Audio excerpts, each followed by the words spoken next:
Olha só, mais da metade do custo de um chip de inteligência artificial moderno, né, essas peças de hardware revolucionárias que estão dominando o mundo hoje, vem de um único componente. Uhum. E é um componente microscópico, vale dizer. Exato. E o mais doido é que ele é fabricado quase que exclusivamente por uma empresa que, há pouco mais de uma década, quase virou cinzas em um incêndio. É muito irônico pensar nisso. Com certeza. Porque quando a gente olha para a corrida da inteligência artificial hoje, a atenção de todo mundo está sempre voltada para as gigantes, né? A Nvidia, o Google, a Microsoft. Pois é tipo assistir a uma corrida de Fórmula 1 e focar só nos pilotos famosos, ignorando totalmente quem desenhou o motor do carro. É o instinto natural das pessoas. É sempre mais fácil focar no topo da cadeia alimentar, em quem assina o produto final e coloca a marca na caixa, sabe? Totalmente. Tema de IA, escrever um roteiro de cinema ou, tipo, diagnosticar uma doença, do que entender a infraestrutura física de silício que torna esse milagre possível. É por isso que a investigação de hoje vai olhar justamente para debaixo desse capô. A gente vai basear o estudo do material de hoje em um vídeo fascinante do canal do YouTube chamado Visão em 360. Isso mesmo. O vídeo se chama A Barreira da IA, a tecnologia que pode travar tudo. E é uma fonte excelente. A missão desta nossa análise detalhada é destrinchar os bastidores dessa empresa sul-coreana chamada SK Hynix, uma companhia que é praticamente invisível para o grande público. Uhum. Invisível, mas que controla o gargalo mais crítico da tecnologia atual. Exatamente. Sem o domínio absoluto que eles têm sobre uma pecinha específica de hardware, nenhum desses gigantes da tecnologia conseguiria colocar os seus supercomputadores para funcionar. E o mais fascinante, que eu acho que é o que afeta diretamente o bolso de quem nos escuta, é que as decisões dessa empresa obscura explicam por que os computadores e celulares estão ficando mais caros nas prateleiras. É um verdadeiro efeito borboleta do mundo corporativo, né? Um desastre isolado no passado, reconfigurando toda a economia global de hardware do presente. Com certeza. Mas, para nossa audiência compreender a magnitude do que a SK Hynix construiu, primeiro a gente precisa dar um passo atrás. Para entender a barreira invisível que estava literalmente travando a evolução da computação. Certo, vamos desempacotar isso. Vamos lá. A evolução dos computadores durante muito tempo seguiu uma lógica até que bem previsível. Os processadores, que são os cérebros das máquinas, ficavam mais rápidos e as memórias, que são as mesas de trabalho onde os dados ficam, ficavam maiores. Exato, e os dois iam evoluindo ali de mãos dadas, sem grandes crises. Só que aí a inteligência artificial chegou e chutou o tabuleiro, né? Porque treinar um modelo de linguagem gigante não é só uma questão de raciocínio lógico rápido. Não, de jeito nenhum. É um trabalho braçal, na verdade. Pois é, exige mover montanhas de dados, tipo bilhões de parâmetros, textos, imagens, entre a memória e o processador. E isso bilhões de vezes por segundo. E é aí que a física impõe os seus limites. A arquitetura clássica dos computadores, que a indústria usa há décadas, ela separa fisicamente o processador da memória. Fica tudo em lugares diferentes na placa. Isso, a memória padrão da indústria, aquele tipo DDR que tem nos nossos notebooks comuns, fica encaixada em slots na placa-mãe a uma certa distância do chip de processamento. E os dados precisam viajar por aquelas minúsculas trilhas de cobre, né? Para ir de um lugar a outro. Exatamente. E, olha, para nossa escala humana, alguns centímetros na placa-mãe não parecem absolutamente nada. Parece perto, né? Mas para um elétron viajando bilhões de vezes por segundo, é uma maratona exaustiva. É a velha analogia de contratar o Albert Einstein para fazer a contabilidade da empresa. Nossa, essa analogia é muito boa. Né? Porque ele calcula tudo em milissegundos, mas a gente tranca ele em uma sala e obriga ele a ler os recibos através do buraco da fechadura. Pois é. E a inteligência descomunal do processador não serve para absolutamente nada se ele fica, sei lá, 90% do tempo de braços cruzados. Só esperando o caminhão de dados chegar por essa via de acesso minúscula e super lenta. O que é fascinante aqui é como a engenharia da computação batizou esse problema. Eles chamam de Memory Wall. O muro da memória. Isso, o muro da memória. É uma barreira puramente arquitetônica. As GPUs modernas, que são usadas para treinar as inteligências artificiais, possuem milhares de pequenos núcleos, E eles processam volumes massivos de informação simultaneamente, certo? Exato. E quando o fluxo de dados vindo da memória RAM tropeça nessa longa distância física, todo o sistema perde eficiência. A máquina acaba gastando mais energia esperando a informação chegar do que de fato calculando. A arquitetura antiga simplesmente não foi feita para cargas de IA.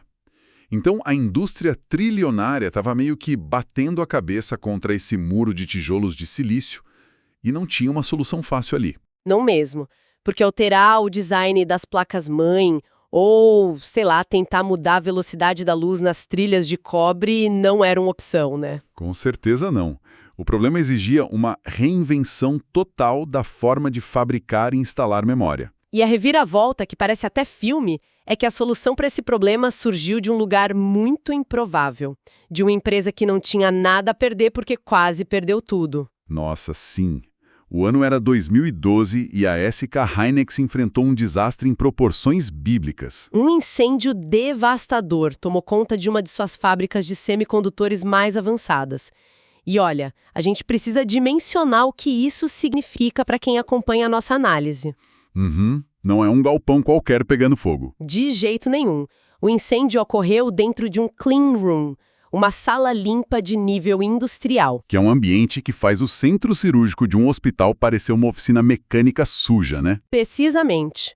Um clean room para a fabricação de chips tem um sistema de filtragem de ar tão absurdo que retém partículas milhares de vezes menores que a espessura de um fio de cabelo humano. Caramba! E o ambiente inteiro é banhado naquela luz amarela, porque a luz ultravioleta comum pode arruinar as gravações nos chips. E os funcionários usam aqueles trajes espaciais selados, certo?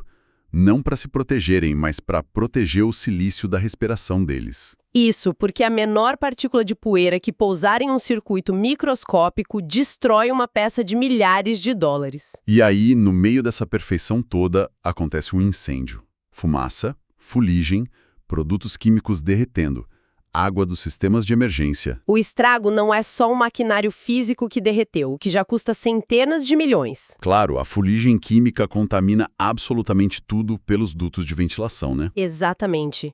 O fogo destruiu meses inteiros de produção já quase finalizada. E destruiu os meses futuros também, porque limpar uma sala dessas é um processo agonizante. O impacto financeiro deve ter sido letal, porque essa indústria depende inteiramente de volume e confiança dos clientes. E como depende, quando a fábrica parou, as linhas telefônicas da SK Hynix entraram em colapso, clientes em pânico cancelando contratos multibilionários. Correndo para a concorrência, imagino. Para a Samsung e a Micron. Exato. A dívida da empresa explodiu e o governo sul-coreano teve que intervir com empréstimos para evitar falência porque ia causar um choque global. Eles estavam sobrevivendo por aparelhos. E aqui é que a coisa fica realmente interessante. Eu tenho que perguntar por que uma empresa à beira da falência toma a decisão que eles tomaram. É uma ótima pergunta. Porque o instinto básico manda jogar seguro, né? Manda reconstruir a fábrica, focar na memória barata, cortar gastos. Mas eles dobraram a aposta num projeto caro e sem mercado claro. Por quê? Se conectarmos isso ao cenário geral da época, a gente entende a lógica implacável por trás disso. Depois do incêndio, a liderança fez as contas. E eles perceberam que mesmo reconstruindo a fábrica, eles tinham perdido um tempo precioso. As concorrentes já tinham dominado o mercado de volume, né? Isso. A Samsung e a Micron aproveitaram o vácuo para expandir a produção. A SK Hynix não tinha mais escala para competir em preço naquela briga selvagem pelos smartphones. Entendi. Como eles não podiam ganhar no volume, a única saída era inventar um jogo completamente novo. Uma manobra de reposicionamento forçado. Eles apostaram tudo na margem de lucro e no alto valor agregado. Direcionaram recursos para resolver o tal do memory wall. E passaram uma década investindo num nicho que parecia inútil na época. Exatamente. Uma década queimando bilhões em pesquisa, construindo a fundação de um castelo, torcendo para que alguém quisesse morar nele no futuro. E que castelo difícil de construir, hein? Mas o que exatamente era essa aposta irracional? A fonte que a gente está estudando fala muito da tecnologia HBM. A sigla para High Bandwidth Memory. A ideia teórica até que era simples, não apenas aproximar a memória, mas colar a memória diretamente no processador. Só que o espaço ali em volta do processador é minúsculo. Não dá para esparramar os chips. Exato. E aí, os engenheiros da SK Hynix tiveram a brilhante e terrível ideia de abandonar o plano horizontal e adotar o plano vertical. Se não tem espaço para os lados, constrói para cima. Isso.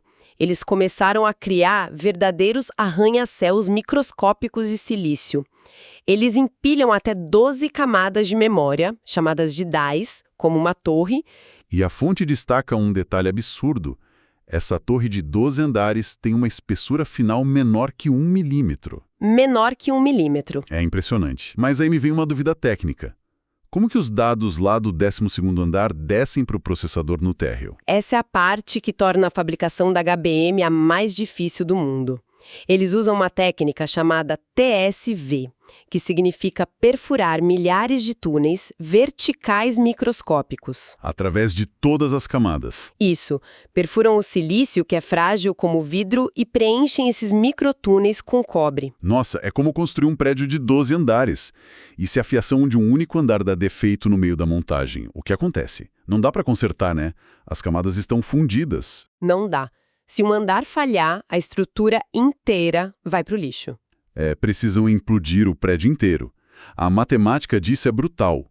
Porque um rendimento de 90% para um chip individual até é ótimo.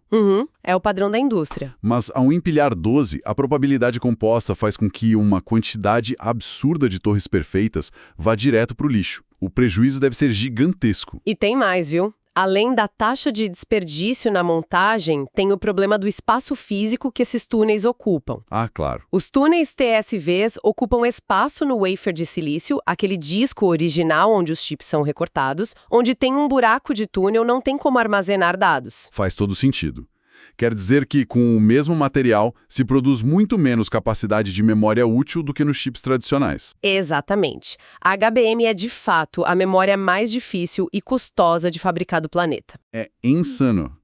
E essa dificuldade extrema de fabricação encontrou, de repente, a maior explosão de demanda da história recente da tecnologia. Foi uma verdadeira tempestade perfeita. E isso começou em 2022. Isso. Prevendo uma desaceleração, a indústria cortou a produção, certo? Puxaram o freio de mão. Sim, fecharam as torneiras. Mas aí a IA generativa, como o ChatGPT, explodiu no final daquele ano. E as prioridades mudaram da noite para o dia. Todo mundo entrou em pânico para não ficar para trás. Google, Microsoft, Meta e Amazon começaram a montar data centers massivos precisando de GPUs gigantescas. E essas GPUs dependem totalmente da memória HBM. Sem ela, viram pesos de papel muito caros. E quando eles foram comprar essa memória, as concorrentes Samsung e Micron não estavam prontas com a tecnologia madura, né? Não estavam. A SK Hynix se viu sozinha, dominando o mercado que ela passou 10 anos aperfeiçoando no escuro. Eles detinham o monopólio na hora que o mundo mais precisava. E tem um detalhe crucial aqui. As fábricas que fazem essa memória HBM hipercomplexa são as mesmas que fazem a memória normal, a DRAM de PCs e celulares. Isso é o ponto central do impacto no consumidor. O espaço físico dentro de uma sala limpa é limitado. Então, o que tudo isso significa para quem nos escuta? Significa que quando as fábricas direcionam as máquinas para fazer a complexa memória de IA, falta espaço para fabricar a memória do dia a dia. É por isso que os computadores de quem acompanha a nossa análise estão ficando mais caros nas lojas, e os celulares estão apresentando inovações cada vez menores na memória. Exato. O poder de compra das pessoas está sendo drenado para subsidiar o espaço nas fábricas que a IA exige, e isso levanta uma questão importante sobre o mercado. Qual seria? Tudo isso. A mesma indústria acaba lucrando nas duas pontas de forma exorbitante. Ah, verdade. Vendem a HBM caríssima para os gigantes da IA porque eles não têm opção a não ser pagar? E, ao mesmo tempo, lucram com a escassez da memória tradicional, porque a restrição de oferta eleva o preço para o consumidor comum. São dois lados da mesma revolução enchendo os caixas deles. É uma teia incrivelmente bem amarrada. A gente faz um apanhado dessa jornada e é vibrante. O incêndio em 2012 forçou uma aposta maluca. Uma aposta que resultou em arranha-céus microscópicos de silício. Exato. E criou o gargalo mais valioso do mundo, alterando toda a economia global de hardware. É a sobrevivência que ditou o ritmo da tecnologia. Mas ouvindo tudo isso, toda essa dificuldade insana de empilhar silício me faz pensar sobre o futuro. A gente discutiu bastante os limites físicos da engenharia aqui. Sim, e isso nos deixa uma pulga na orelha muito pertinente para quem nos escuta refletir. Se o gargalo hoje já não é a inteligência do processador, mas sim a dificuldade física de alimentar esse processador com memória por causa da distância e do espaço, o que acontece quando atingirmos o limite absoluto de quantos chips conseguimos empilhar? Porque não dá para empilhar andares para sempre, né? O calor derreteria tudo. Pois é. Estaremos nós criando uma inteligência artificial que no futuro será forçada a parar de evoluir, não por falta de dados no mundo, mas simplesmente porque ficamos sem espaço físico na matéria para entregar esses dados a ela? Fica aí o questionamento para nossa audiência.